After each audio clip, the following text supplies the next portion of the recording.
Sumérgete en un viaje a través del tiempo y el espacio, donde desentrañamos los enigmas que la historia ha dejado atrás, desde misteriosos eventos y lugares olvidados hasta personajes envueltos en leyendas y secretos prohibidos.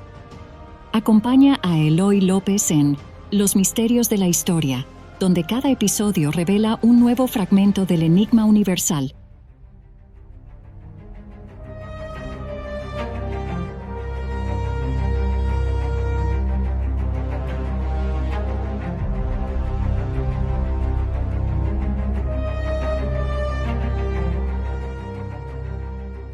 Corría 1936, un año en el que España se encontraba al borde del abismo.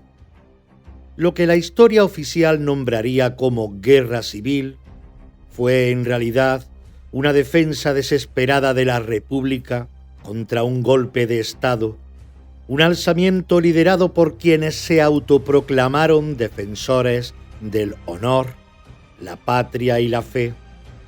Desde Canarias, un general había decidido arrebatar al pueblo español la posibilidad de decidir su destino, sumiendo al país en un conflicto que desgarraría su alma.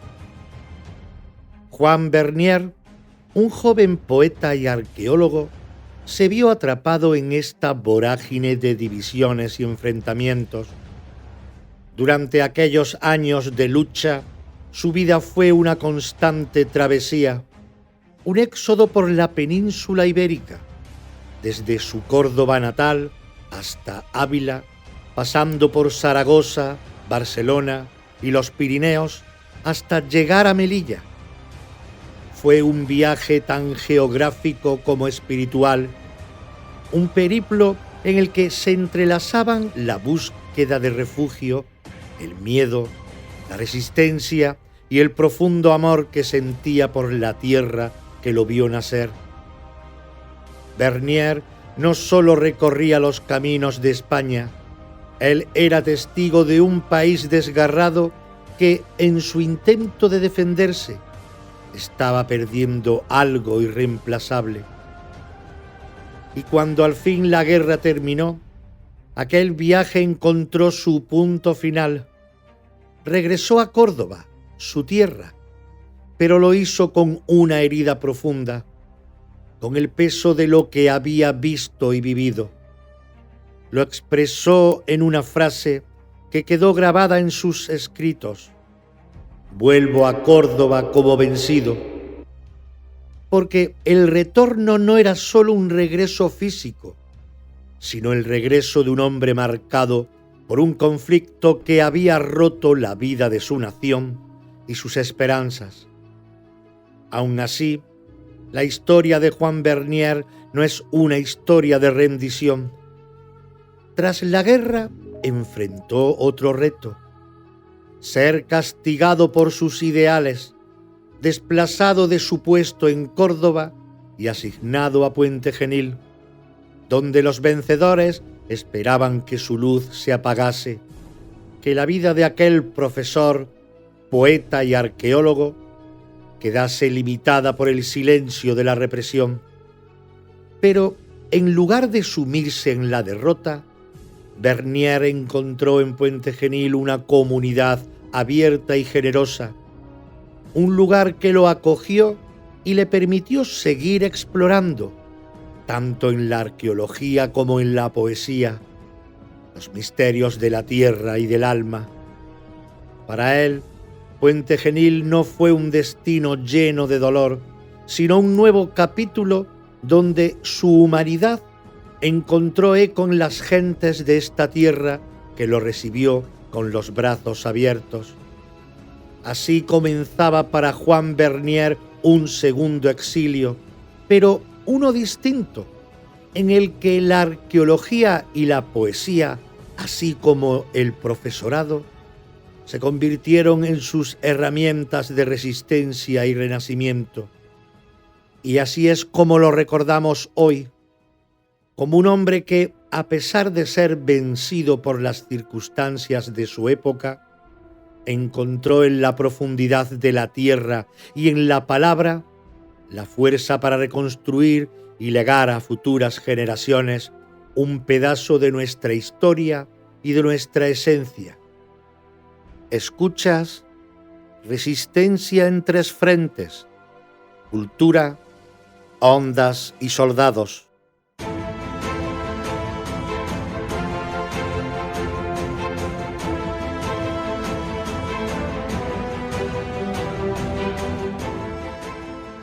La guerra había quedado atrás y con ella la juventud y los ideales de muchos hombres que, como Juan, habían experimentado la devastación de un país dividido. Después de regresar a Córdoba y de enfrentar al destierro que lo llevó a Puente Genil, Bernier halló un nuevo camino para su alma en la poesía. Su primer libro, Aquí en la Tierra, publicado en 1948, 9 años después de que se apagaran los últimos disparos, fue la expresión de un renacer.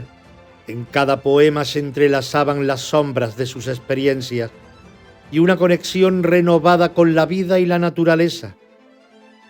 Fue en Puente Genil donde Bernier comenzó a tejer lazos con poetas ilustres de la época, figuras que compartían con él no solo el amor por la palabra, sino también la búsqueda de un significado más profundo en un país aún marcado por las cicatrices del conflicto. Entre ellos se encontraba Ricardo Molina, un poeta nacido en Puente Genil, quien, junto a Bernier y otros intelectuales, se convertiría en uno de los fundadores de Cántico, una revista literaria que nació con la ambición de revitalizar la poesía española y darle una voz propia. Cántico no fue solo una publicación, fue una revolución en el mundo de la literatura, una ventana abierta a nuevos estilos y pensamientos, un acto de resistencia cultural en una España donde la censura y la represión estaban al orden del día. Para Bernier y sus compañeros, Cántico representaba una libertad creativa que no habían tenido durante los años oscuros de la guerra. La revista reunía a un grupo de poetas que, al igual que él, exploraban la existencia humana, la naturaleza y los ecos de la filosofía clásica, en un intento de reconciliar la belleza con las sombras del pasado. A través de Cántico, Bernier encontró no solo una plataforma para sus versos, sino también una comunidad de almas afines que buscaban, como él, sanar a través de la palabra. Su poesía, caracterizada por la introspección y un contacto casi místico con la naturaleza, se convirtió en una de las voces que definieron la revista. En sus versos, uno podía sentir el peso de un viaje personal, la necesidad de captar el sentido profundo de la vida, como si cada palabra fuera una raíz que se hundía en la tierra que tanto amaba. Para Bernier, la poesía no era simplemente un medio de expresión, sino una forma de recordar, de proteger y de reconstruir. A través de cada poema se mantenía firme en su convicción de que, a pesar de todo, había belleza en el mundo y en la naturaleza humana. En su obra, el pasado y el presente se entrelazaban, y su amor por la tierra de Córdoba se convertía en la base de una poesía que respiraba autenticidad y esperanza.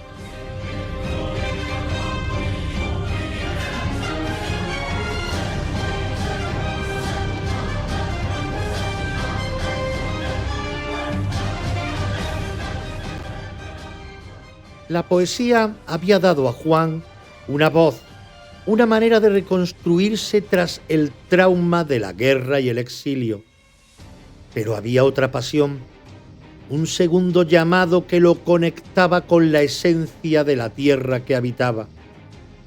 Tras años dedicados a la escritura y a su labor como docente, Bernier comenzó a explorar el campo de la arqueología y encontró en este camino una forma de adentrarse en las raíces más profundas de su tierra.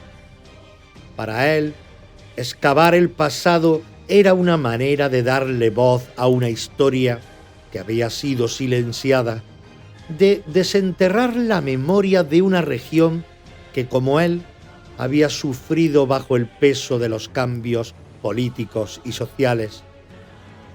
Ya en Puente Genil y en la provincia de Córdoba, Bernier se dedicó con esmero a la investigación arqueológica. Su trabajo no se limitaba a las excavaciones. Cada descubrimiento era para él un acto de redención, una manera de conservar la memoria de los pueblos que habitaron Andalucía mucho antes de que las divisiones de la historia los fragmentaran. Entre sus proyectos más destacados, su investigación en los yacimientos prerromanos de Cárbula, en Almodóvar del Río, se convirtió en un hito. En esta labor, Bernier reveló aspectos de la vida y la cultura de los pueblos prerromanos, conectando el presente con un pasado olvidado que, sin embargo, era parte de la identidad cultural de la región. En cada fragmento de cerámica, en cada piedra tallada, Bernier veía la historia viva de Andalucía. Para él, la arqueología no era solo una ciencia, sino un acto de resistencia. Al excavar y documentar se enfrentaba a los efectos del tiempo y de la represión cultural, recuperando la historia de una tierra que, igual que él, había sido testigo de siglos de conflicto y cambio. Si en su poesía exploraba la naturaleza humana y los misterios del alma, en la arqueología se sumergía en la historia física de Andalucía, como un arqueólogo del tiempo y de la identidad.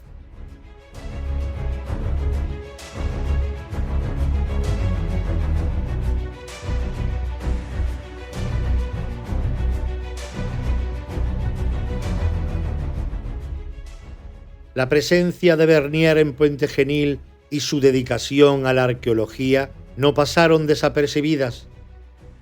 Su trabajo inspiró a muchos a mirar la tierra bajo sus pies de otra manera, reconociendo el valor de la historia que yacía oculta y la importancia de preservarla. Para los habitantes de la región, él no era solo un profesor, un poeta o un arqueólogo. Era el guardián de una herencia que ellos mismos empezaban a ver con nuevos ojos gracias a su pasión y conocimiento. Así, en su vida como arqueólogo, Bernier no solo devolvió a Córdoba y Andalucía una parte de su historia, sino que también ofreció a la gente de Puente Genil una perspectiva renovada de su identidad. Su dedicación a la arqueología fue en muchos sentidos una forma de amor hacia la tierra que lo acogió, un último gesto de resistencia contra el olvido y un legado que hoy sigue vivo en cada hallazgo y en cada historia preservada. Para Juan Bernier, la arqueología era mucho más que una ciencia. Era un puente hacia los secretos de la historia andaluza, una manera de dar voz a una tierra que él sentía profundamente. Cada descubrimiento era una pequeña victoria en su misión de preservar la memoria de Córdoba y Andalucía, una región que, igual que él, había sido testigo de siglos de conflictos y cambios. Cárbula, un yacimiento situado en Almodóvar del Río, fue uno de los grandes logros de Bernier. Este asentamiento prerromano contenía vestigios de una cultura que habitó la región mucho antes de la llegada de Roma.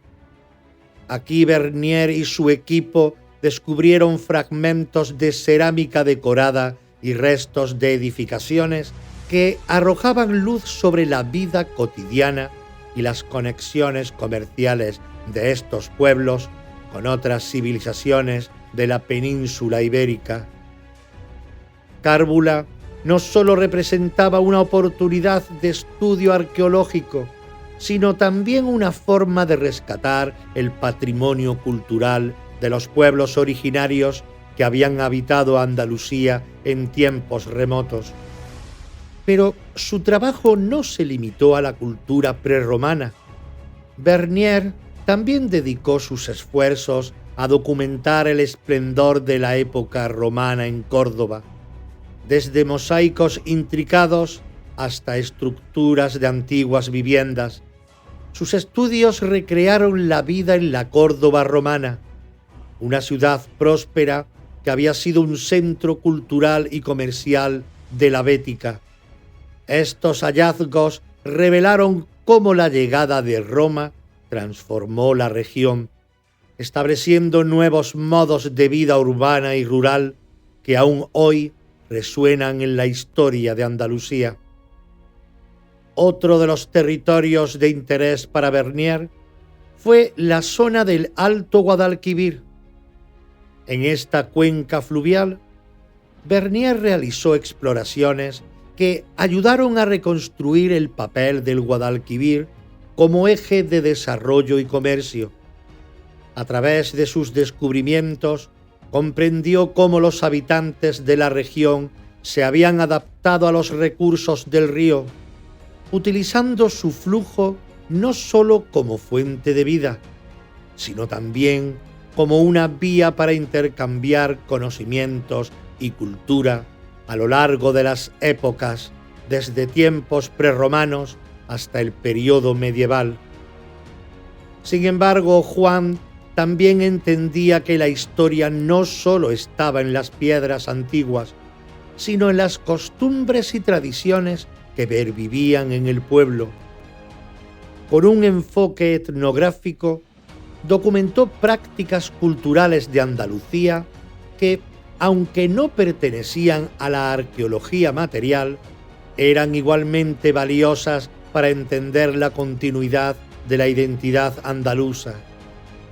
A través de su investigación etnográfica, rescató leyendas, costumbres y modos de vida, mostrando que los habitantes modernos de Córdoba eran herederos de una rica tradición transmitida a través de generaciones.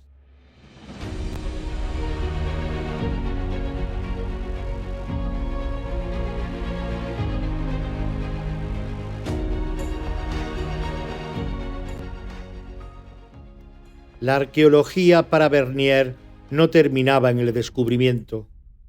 Él defendía la necesidad de proteger estos sitios históricos de la modernización y de la expansión urbana que amenazaban con borrar para siempre la memoria de estas culturas antiguas.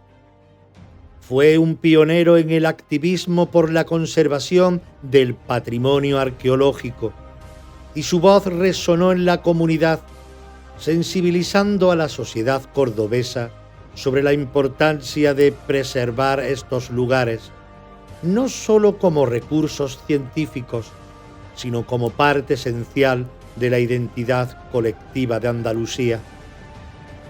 A través de sus investigaciones y su compromiso, Bernier no solo devolvió a Córdoba una parte de su pasado, sino que plantó en la región el valor de proteger y respetar la historia. Cada yacimiento, cada fragmento recuperado y cada costumbre documentada fueron para él un acto de amor y resistencia, un legado que, aún hoy, inspira a arqueólogos, historiadores y a toda la comunidad andaluza a cuidar de sus raíces. Aunque los datos específicos sobre su vida como profesor en Puente Genil son escasos, podemos imaginar basándonos en su carácter y en su profunda vocación, cómo debió ser esta etapa para Juan Vernier y el impacto que pudo haber tenido en la comunidad y en sus estudiantes. Tras el conflicto, el destierro le trajo un nuevo rol, el de educador. Para alguien que había experimentado el dolor de una guerra fratricida y el peso del exilio, asumir este rol no fue simplemente una obligación, sino una forma de transformar sus vivencias en algo constructivo. Así, el aula se convirtió en su nuevo espacio de descubrimiento, donde no solo compartía conocimientos, sino una parte de su ser. Vernier no era un maestro común. Desde el primer día en Puente Genil, su trato afable y su pasión por la historia, la poesía y la tierra cordobesa fueron construyendo un vínculo especial con sus estudiantes. Aunque su vida había sido marcada por los rigores de un conflicto que intentaba dejar atrás, en el aula se dedicaba a abrir la mente de los jóvenes hacia horizontes de curiosidad y aprendizaje. Para muchos, era el profesor que hablaba de poesía como si cada verso fuera una verdad eterna, y de la arqueología como si los fragmentos de la tierra pudieran susurrar secretos milenarios. Con el tiempo, su carácter cálido y su manera de acercarse a los estudiantes le ganaron el respeto y la admiración de la comunidad. Vernier, que en sus días de profesor ya había comenzado a forjar su carrera en la poesía y la arqueología, transmitía en cada lección una parte de su amor por la historia, tanto la que escribe en los libros como aquella que vive en el suelo que pisamos y en los relatos que compartimos. La enseñanza fue su manera de mantener viva esa herencia cultural, de ofrecer a cada alumno una conexión con la tierra y una semilla de curiosidad. Si bien fue desterrado a Puente Genil por su postura en la guerra, su estancia allí lo conectó de manera natural con el pueblo, donde era visto no solo como un profesor, sino como una figura comprometida con el legado cultural y humano de Andalucía. Sus clases eran como pequeñas excavaciones en la mente de los jóvenes, a quienes mostraba que, al igual que los vestigios arqueológicos, cada vida y cada historia tiene un valor único.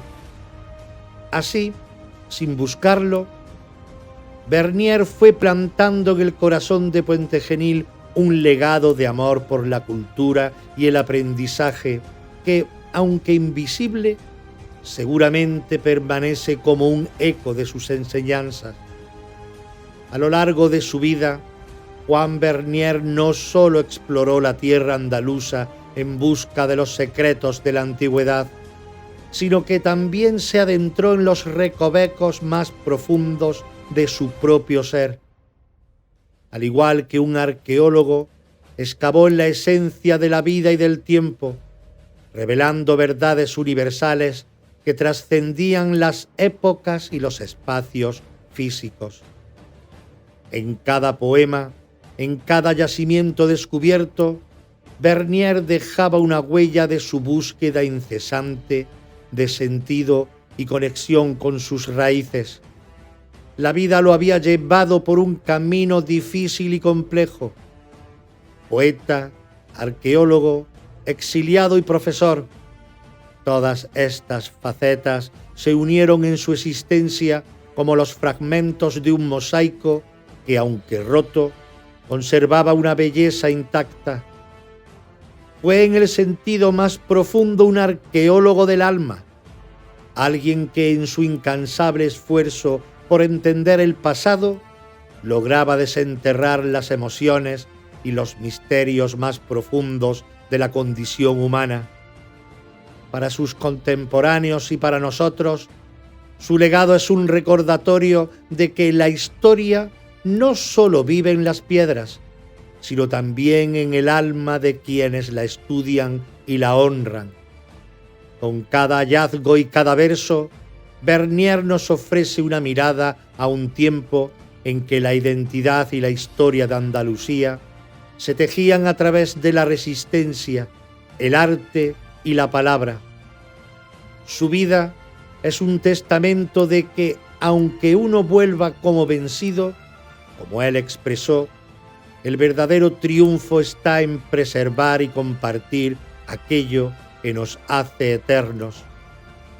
Así es como recordamos a Juan Vernier, como un hombre que no solo desenterró la historia de Andalucía, sino que se sumergió en las profundidades de su propio ser para ofrecernos su legado de belleza y sabiduría que perdura hasta hoy. Él no fue simplemente un poeta o un arqueólogo, sino un guardián de las raíces más antiguas y verdaderas de su tierra y de su propia alma.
Ayer, al leer por estos micrófonos la crónica de la primera sesión del Parlamento Español, nos parecía algo casi increíble. Estas que van a ser las Cortes Constituyentes encargadas de enterrar los últimos restos del franquismo se abrían bajo el signo de la reconciliación nacional. Y en la presidencia del hemiciclo, dos comunistas, nuestra presidente Dolores Ibárruri y nuestro gran poeta Rafael Alberti. Una y otro incansables artífices de la reconciliación entre los españoles. En este momento histórico, la dirección del Partido Comunista de España ha decidido que Radio España Independiente suspenda sus emisiones por considerar cumplida su misión. Con ello, al cancelar ese último vestigio de una clandestinidad que nunca hemos deseado, que nos fue impuesta por la dictadura fascista, el Partido Comunista de España da, por si hiciera aún falta, una nueva prueba concluyente de su voluntad de atenerse al juego democrático en igualdad de condiciones con los demás partidos. Y ahora, estimados oyentes de la Pirenaica, permitidme, a manera de despedida, unas sencillas y sentidas palabras. Hace 36 años, por estos días precisamente, surgía en el éter una voz española e independiente, una voz que llevaba una luz de esperanza a la patria atormentada. No hace falta que os recuerde, tantos lo habéis padecido, que era la interminable noche franquista de los fusilamientos, de las torturas, de la iniquidad erigida en norma de gobierno. Estas 108.300 emisiones que hoy totalizamos componen una especie de episodios nacionales de la resistencia española al franquismo, una antología de la lucha de nuestro pueblo por conquistar la democracia que hoy alborea. Y en la hora de la despedida, queremos expresar nuestro agradecimiento a todos los que con su ayuda desinteresada lo han hecho posible. A los miles de colaboradores anónimos que con sus crónicas han difundido la verdad de lo que pasaba en España. A los camaradas que desde la cárcel de Burgos, dejándose la vista y arriesgando mucho en el empeño, aseguraron durante 8 años la emisión semanal Antena de Burgos, caso sin parangón en la historia de las emisoras clandestinas antifascistas que en el mundo han sido. Adiós, amigos. Pedro Aldamiz os da un fuerte abrazo a través del éter.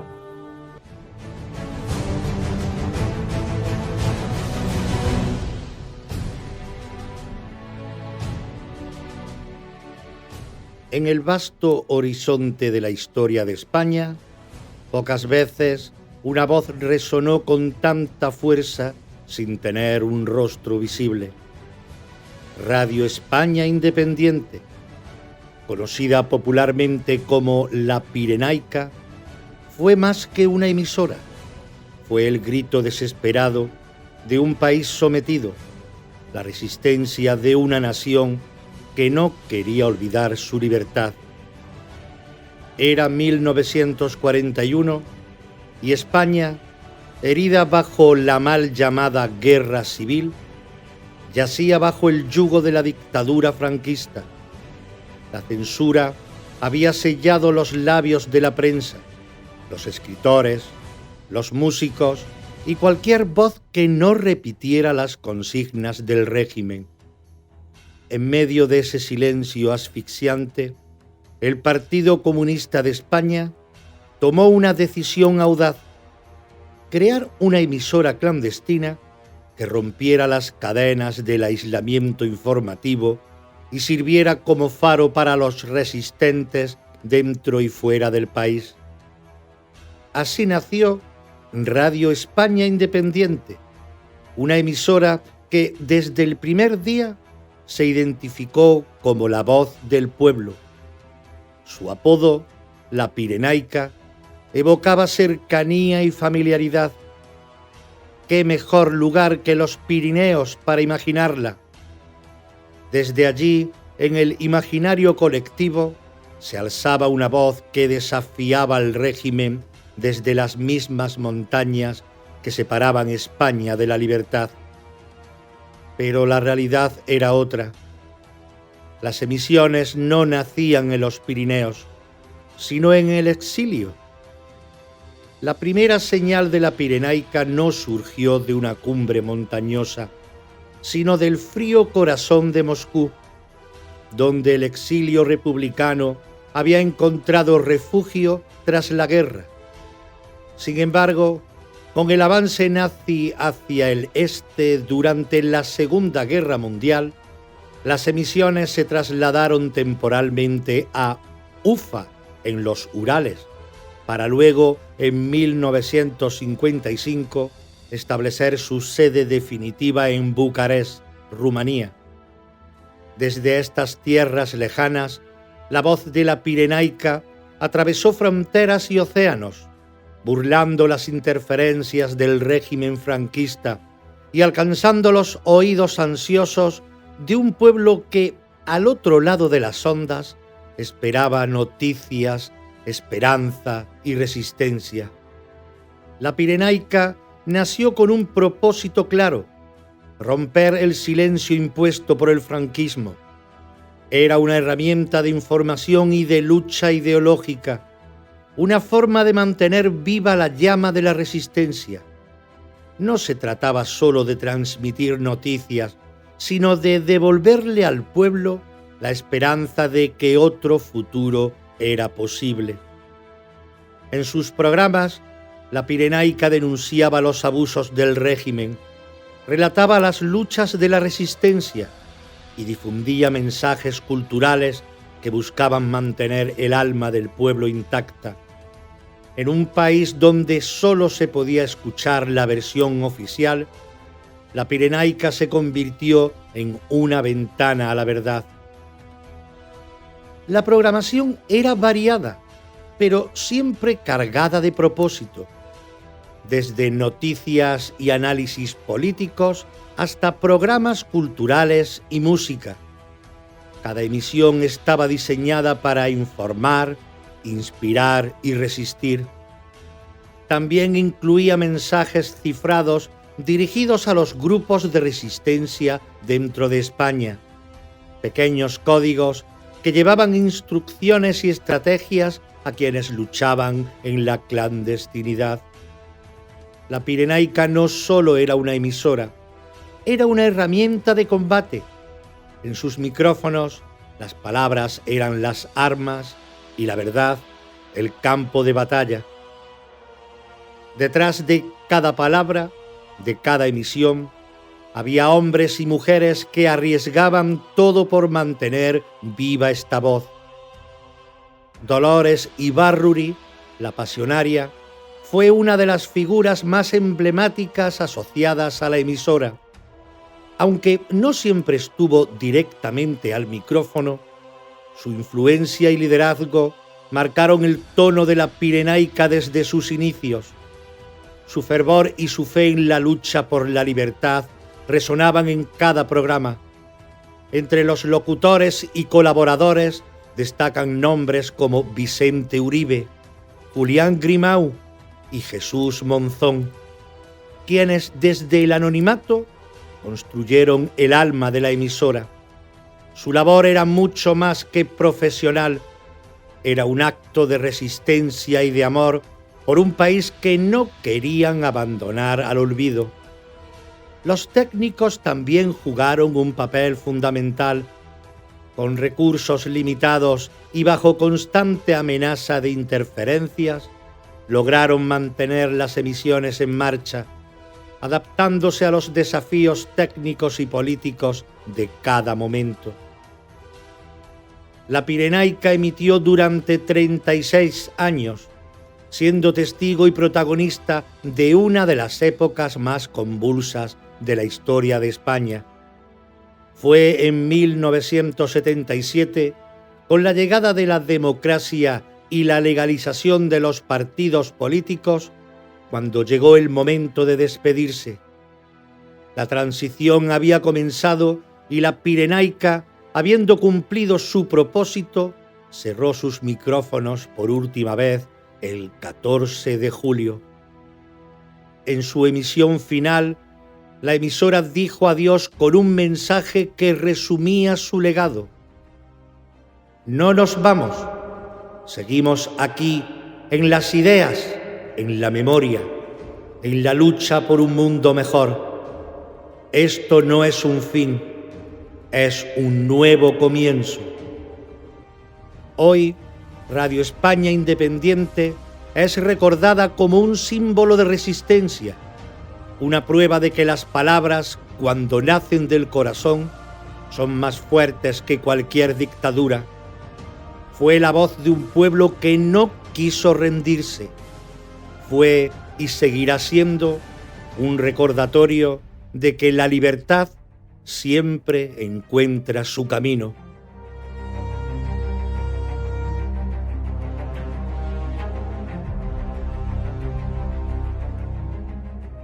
Soldados de Franco, entre la lealtad y la coacción. En el turbulento verano de 1936, España se dividió en dos mitades enfrentadas.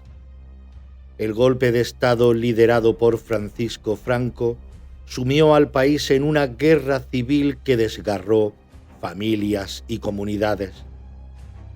Mientras algunos se unieron voluntariamente a la causa franquista, muchos otros fueron arrastrados al conflicto por circunstancias ajenas a su voluntad.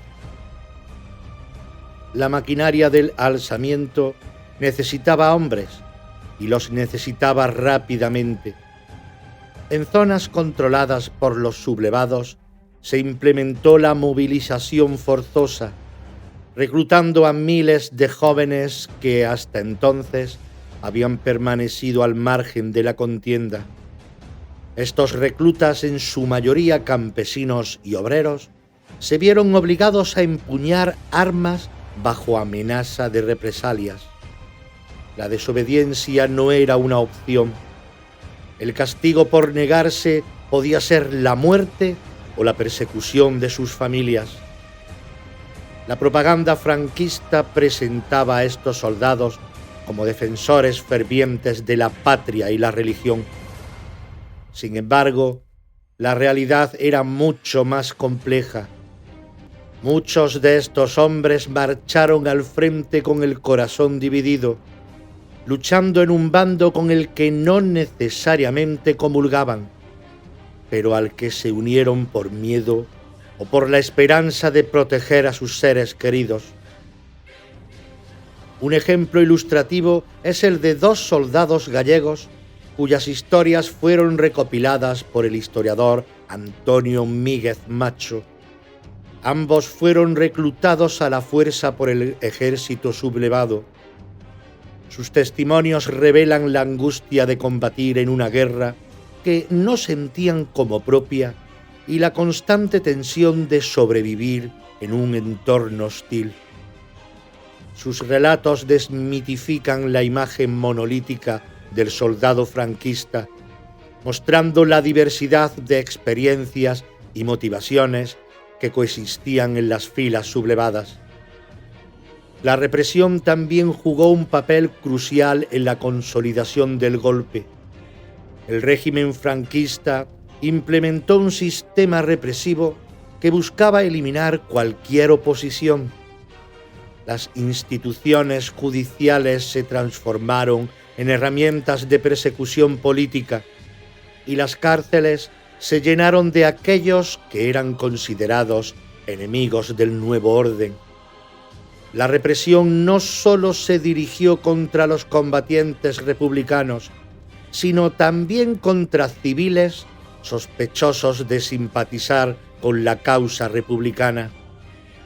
Este derecho represivo, como lo denomina el historiador Francisco Espinosa Maestre, fue una pieza clave en la estrategia franquista para consolidar su poder.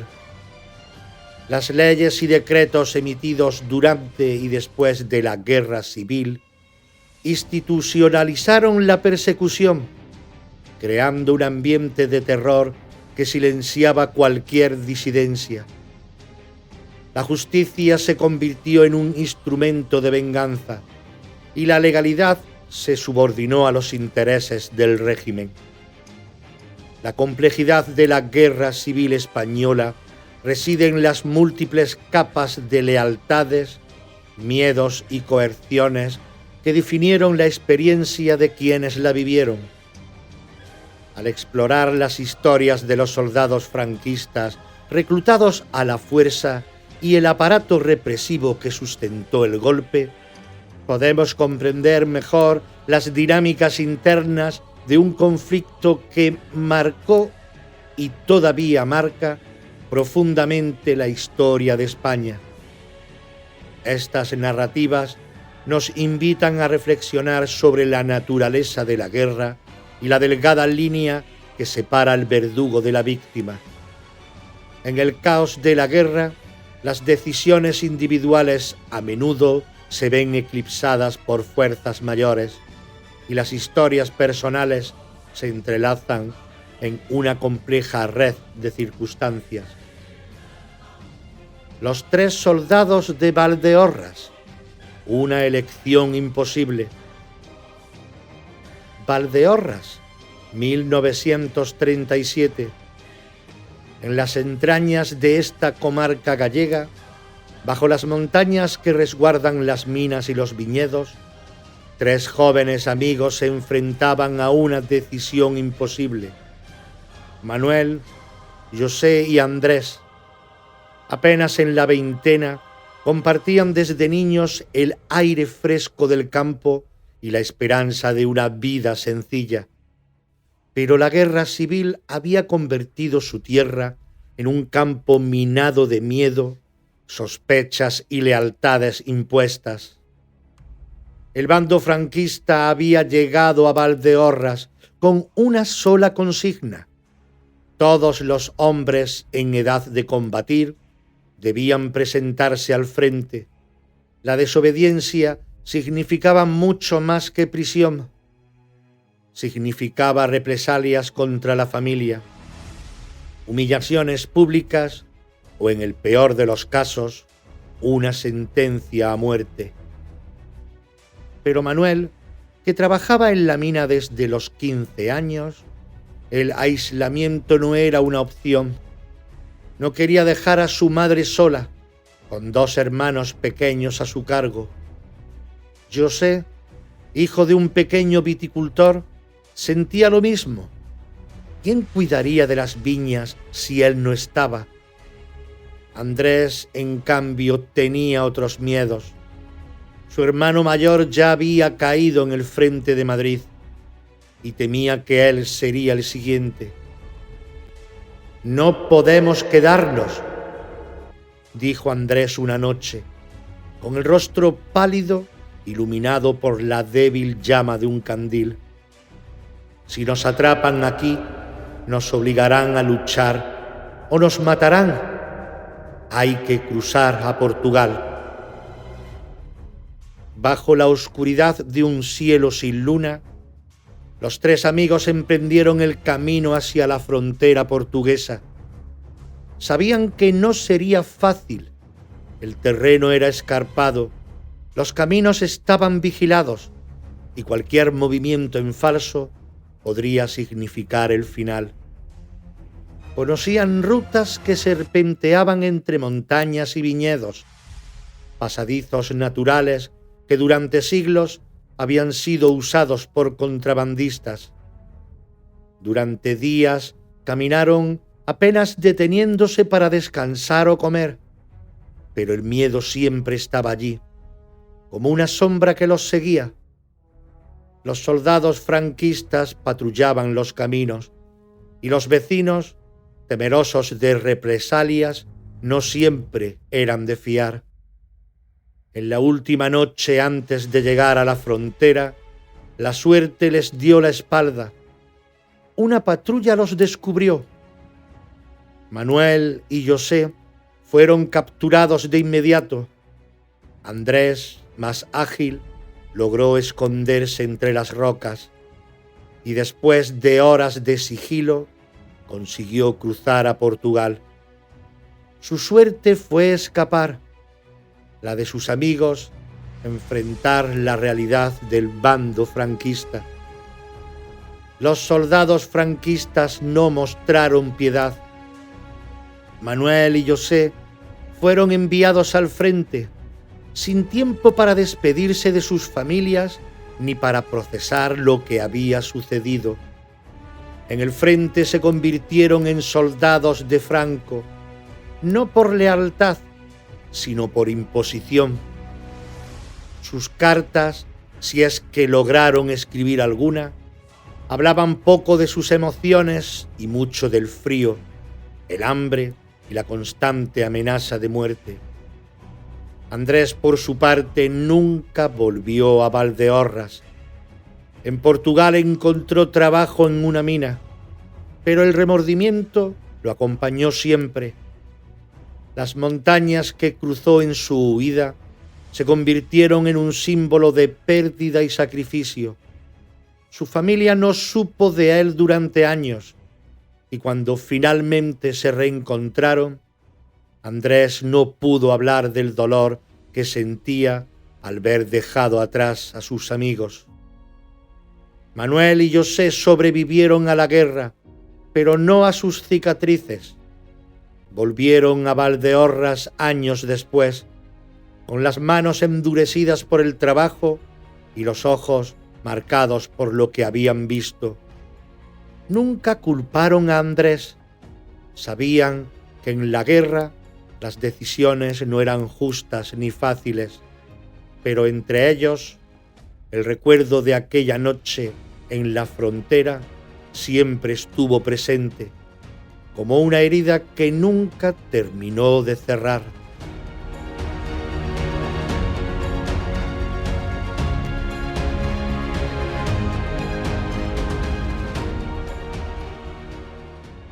Voces que nunca se callan.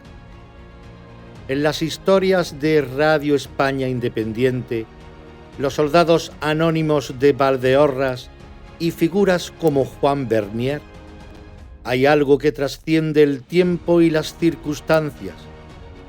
El testimonio de un país dividido, desgarrado por un conflicto que nunca debió ocurrir, pero también es el relato de una humanidad que no se rindió, que buscó maneras de resistir, de sobrevivir y de mantener viva la verdad. La Pirenaica, con su voz clandestina, fue más que una emisora de radio. Fue un puente invisible que conectó a los exiliados con los que permanecían en España, a los que luchaban con los que no podían hacerlo. Era la prueba de que incluso en el silencio impuesto, las palabras encuentran su camino. Y los soldados, obligados a marchar bajo una bandera que no eligieron, representan la tragedia y la complejidad de una guerra fratricida. Muchos no combatieron por ideales, sino por necesidad, por miedo o simplemente porque no tuvieron otra opción.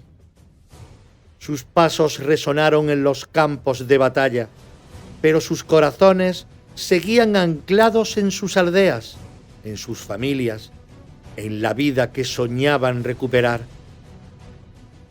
En ese mismo contexto, Juan Bernier, el poeta y arqueólogo, también encontró su propia forma de resistencia. En lugar de alzar armas, alzó palabras. En lugar de cavar trincheras, excavó en la tierra para recuperar los vestigios de una historia más antigua, más profunda que cualquier guerra.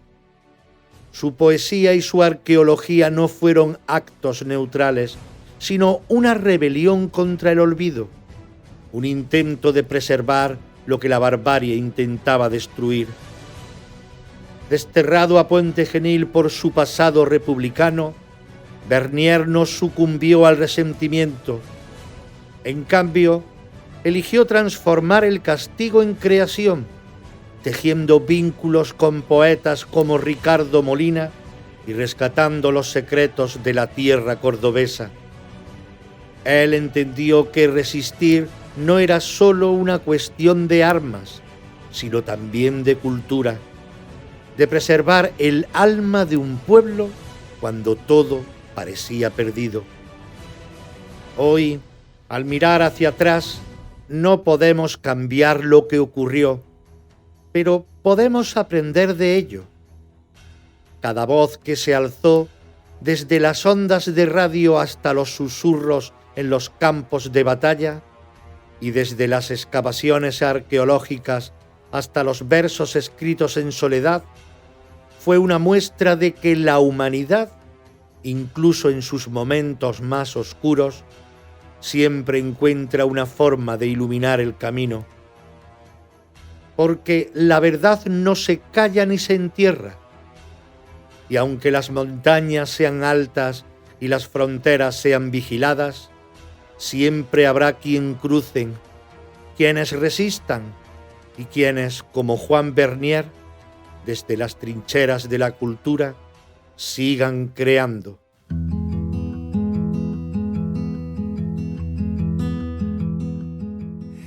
Gracias por acompañarnos en este viaje a través de los misterios de la historia. Esperamos haber despertado tu curiosidad y haber aportado nuevas perspectivas sobre los enigmas del pasado. No olvides que cada episodio es una pieza más en el vasto rompecabezas de nuestro legado humano. Soy Eloy López y te espero en el próximo episodio de Los Misterios de la Historia, donde continuaremos explorando los secretos que el tiempo ha guardado. ¿Que dónde? Aquí, en Radio Sintonía, en el 106.9 de tu dial de FM y por ende en la onda local de Andalucía. También nos podéis escuchar en Spotify y Amazon Music. Hasta la próxima. Se me olvidaba, este programa sería mucho más difícil de hacer sin la colaboración de ChatGPT, mi IA favorita. Well, you know that it's a fool who plays it cool by making his world a little colder. Na na na na na.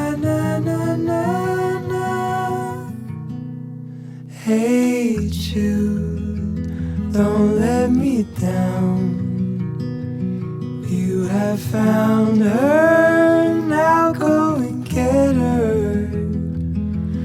Remember to let her into your heart, then you can start to make it better. So let it out and let it in. Hey Jude, begin. You're waiting for someone to perform with. And don't you know that it's just you? Hey Jude, you do. The movement you need is on your shoulder. Na na na na na na na na na. Hey Jude, don't make it bad. Take a sad song and make it better. Remember